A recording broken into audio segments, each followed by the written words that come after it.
Hi, I'm Julia Cadwalander. I am the managing director of Read by Fourth, and I'm excited to share some updates with you today. After working together for nearly a decade, Read by Fourth hit pause, only to come back even stronger.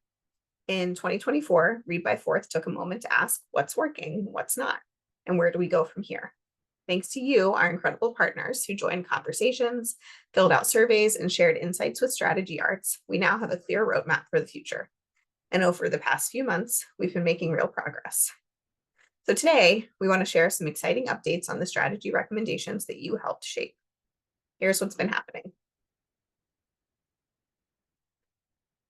One of the things our partners tell us the most is that they value the chance to connect, meeting fellow literacy advocates and building community with each other.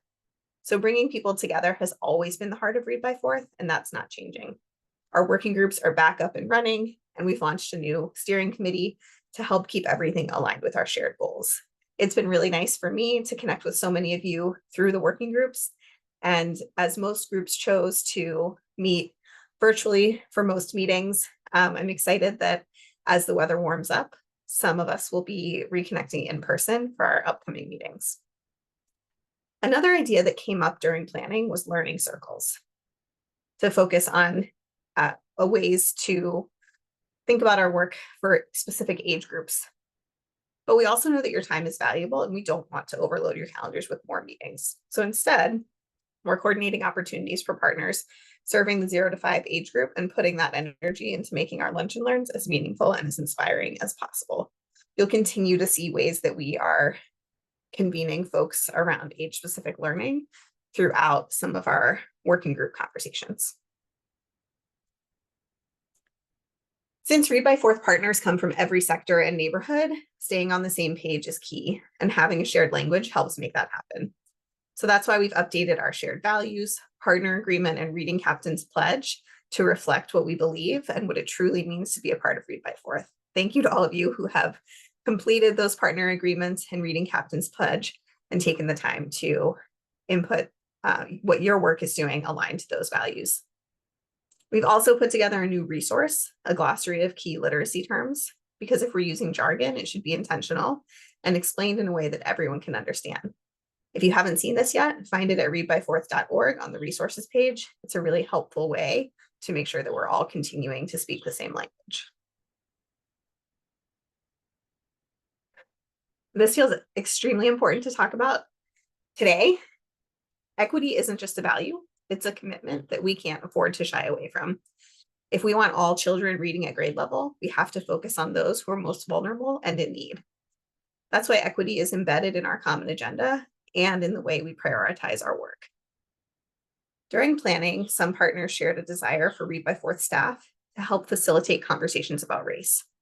But we know that caring about an issue isn't the same thing as having deep expertise in it. Instead, we're staying in our lane, continuing to integrate race and class into our collective strategies while bringing in experts to lead those conversations through lunch and learns and special events. Within our working groups, we're also identifying gaps in services and resources, digging into the data, and making sure those insights lead to action that we can take collectively.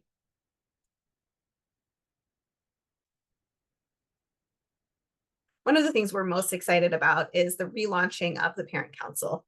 This powerhouse group of parents and caregivers were recently convened, and they are just a wonderful group of people who bring their wisdom, lived experiences, and fresh ideas into Read by Fourth's working groups. You might have already met some of them, but if you haven't yet, be sure to say hello when they join your working groups. And it's important that we're not just giving parents a seat at the table, but ensuring that the table is truly welcoming. That means that we are committed to refining our meeting practices to ensure that all partners are heard and valued as they come to our settings. Reading captains, who doesn't love them? They're the heart of our movement, and we're making sure they have tools and support to keep growing and thriving. As Read by Fourth went through the strategic planning effort, so did Reading Captains. Together, they helped co-create a vision for the future of the initiative, one that builds on everything that's already working and takes it to the next level. There's been a lot of work going on in the world of Reading Captains.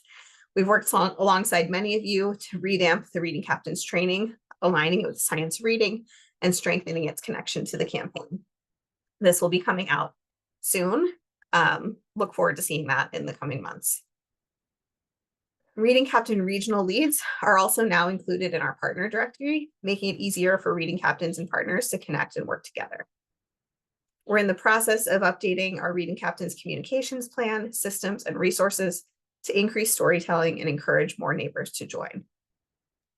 Last but not least, Clinton Dries, who many of you know and love as Read by Fourth's Director of Community Engagement, is now a regular presence at Reading Captain strategy team meetings to make sure we stay connected and aligned every step of the way.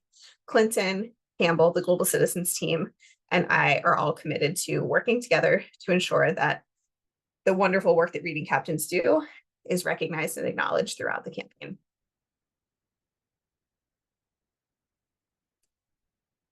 Everyone has a role to play in growing strong readers, families, teachers, community members, advocates, and policymakers.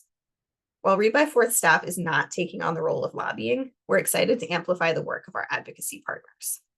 You might have noticed more policy-focused content in our newsletters and on social media. That's no accident.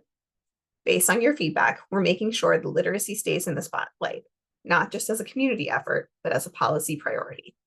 And with support from Community Mobilization Working Group, we've identified key policy areas to spotlight. Our goal, to rally even more partners and community members to take action and push for education policies that support literacy for all. And we're just getting started. Big things are coming this summer. Come to the Community Mobilization Group and stay tuned for what we're working on. I want to leave you with one thought. Many of us are being bombarded daily by headlines that attack our education system and learning institutions, threatening our work, our funding, and in some cases, our individual safety. It's easy to feel overwhelmed. But this moment is just another chapter. The need for our children to be able to read confidently, explore stories, decipher truth, and express themselves continues, and so does our commitment. We aren't backing away from our mission. In fact, we're doubling down. We're leaning into our values because they are the foundation that will carry us through. And we're leaning into each other because we're stronger together, and the relationships that we've built over the years will lead to the change we need. Thank you all for being with us as we continue this journey. Please reach out if you have feedback or thoughts to continue to share as we move forward together.